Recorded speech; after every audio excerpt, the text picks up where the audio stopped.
Sergeant, is this one of your men? We're working with him, sir, said the sergeant. Colonel Sanders began his briefing. All right, soldiers. This is what we're dealing with. There's been an intruder in the nearby town of Dawlville. We think he may be an enemy spy for another country, and he chose to attack here because they want secret government information from our army base. Everyone knows Fort Bumble has state-of-the-art technology. Colonel Sanders went on. As you can see, we've done a complete study of this area, including the Catch-a-Fishy River.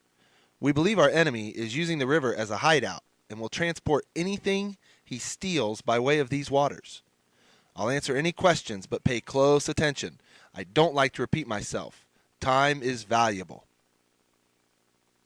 Private Stemmer asked, Sir, has there been any evidence discovered so that we know who we're dealing with?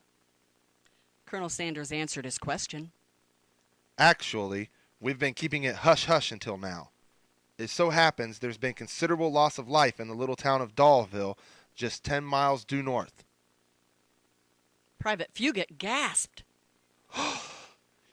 You mean we have a terrorist on our hands and he's killing people? Colonel Sanders replied. Not exactly.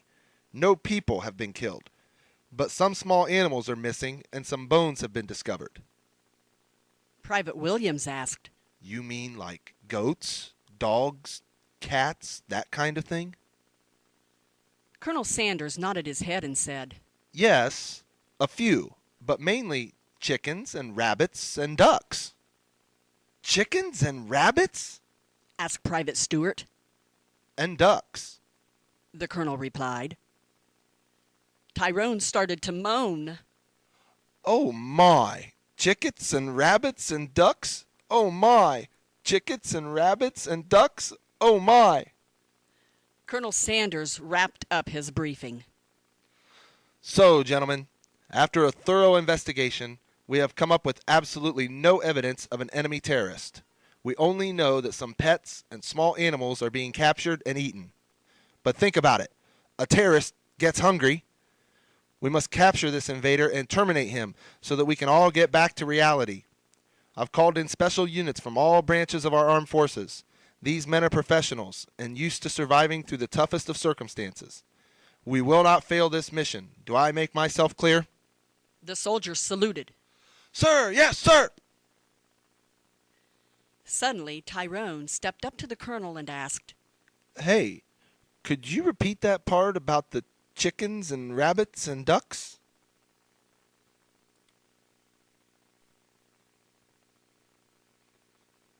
Sergeant Carter introduced the men to the fire chief and police chief. We'll be assisted in this assignment by the local authorities, who are quite familiar with the surrounding areas. The chief of police and the fire chief are here to speak with us. We'll have firefighters and rescue units available around the clock. Believe me, nothing we see as a firefighter surprises us anymore.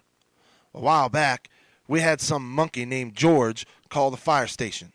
When we got there, it was a false alarm. Then a man in a big yellow hat bailed him out. So as you can see, we're ready for anything. As police chief, I'm proud to say that our police department is one of the best around in a 10-mile area. Please feel free to use us as a backup. We're totally at your disposal. And by the way, if any of you like coffee and donuts, we have a great little coffee shop called the Mud Hole. The coffee gets kind of dark and thick sometimes, but we like it that way. If I'm not at the station, then that's surely where you'll find me. Sergeant Carter and Private Bolin had been waiting for the Air Force.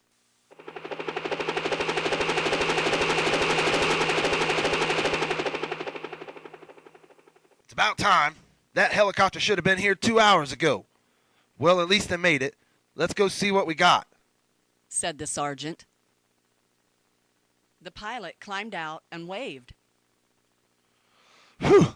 Sorry I'm so late. Someone issued me the wrong directions and I got lost. He chuckled. Oh well, still not too bad for my first time at the controls. Actually, it's only the second time I've been in the cockpit. Sergeant Carter seemed worried. Well, we're just glad you and the crew got here safely. The pilot looked stunned. Crew? Oh, no. I knew there was something I forgot.